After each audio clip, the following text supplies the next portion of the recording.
All right, here we have graphing inequalities. Just to start off, just a reminder that an inequality is a statement that states that two equations are not equal. That's why it's called inequality. They are not equal. Well, if they're not equal, what are they? Let's take a look. We have that they can be less than or fewer than. We have greater than, more than. The symbol means greater than, or I'm sorry, less than or equal to. No more than, at most. And this symbol right here is greater than or equal to, no less than, or at least. So those four symbols are going to be the symbols that we're going to be using for this section. Now, before we get started, I want to talk a little bit about graphing the inequalities. So I just have included some of the steps that you need to do this. We're going to create a number line. Okay, I always say the number in the middle should be the number that is in your inequality. We're going to use an open circle if it has the less than or the greater than symbol. We're going to use a closed circle on the number line if it has less than or equal to, greater than or equal to. Those are the two symbols. So let me show you how to do this. Okay, so we're going to first graph x is less than 4. All right, so first step, we're going to create a number line. Okay, so here's my number line. I said the number that's in the middle is not always 0. In this case, it's going to be 4. It's whatever number is in the inequality that you are given. My rule of thumb is to go 2 numbers above that and 2 numbers below that when you're labeling your number line. Now, that symbol right here in the middle is less than. So that means the circle on the 4 is going to be what we call an open circle. That's because x is less than 4 and it never actually is equal to it. So you can get really, really close to 4, but it's never actually 4. So we don't fill that circle in.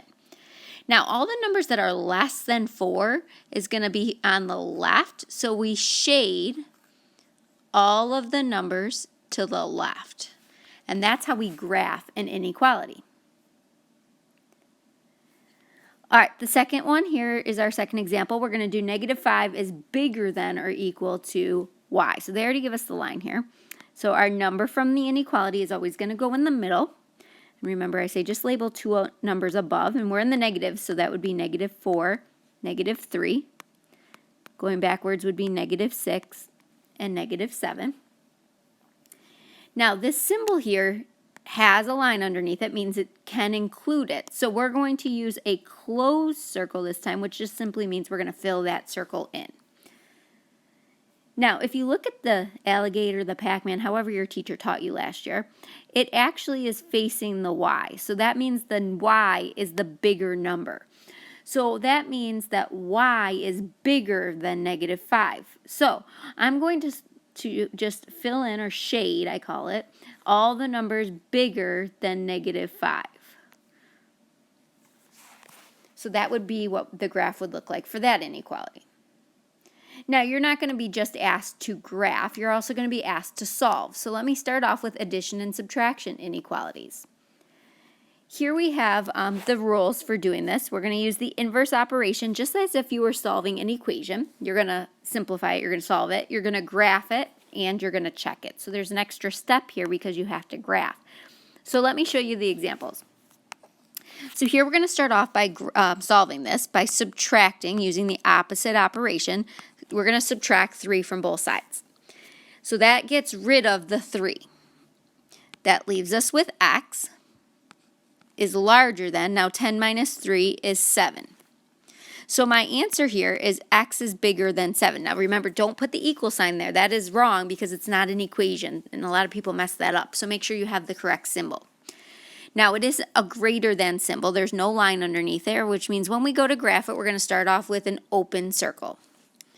Actually, I can make that a complete circle. There we go. Now, x is larger than 7. So that means when we shade, we're going to shade all of the numbers that are bigger than 7. So that's what our graph looks like. All right, so to check it, we're going to rewrite the problem just like we were solving equations or checking equations.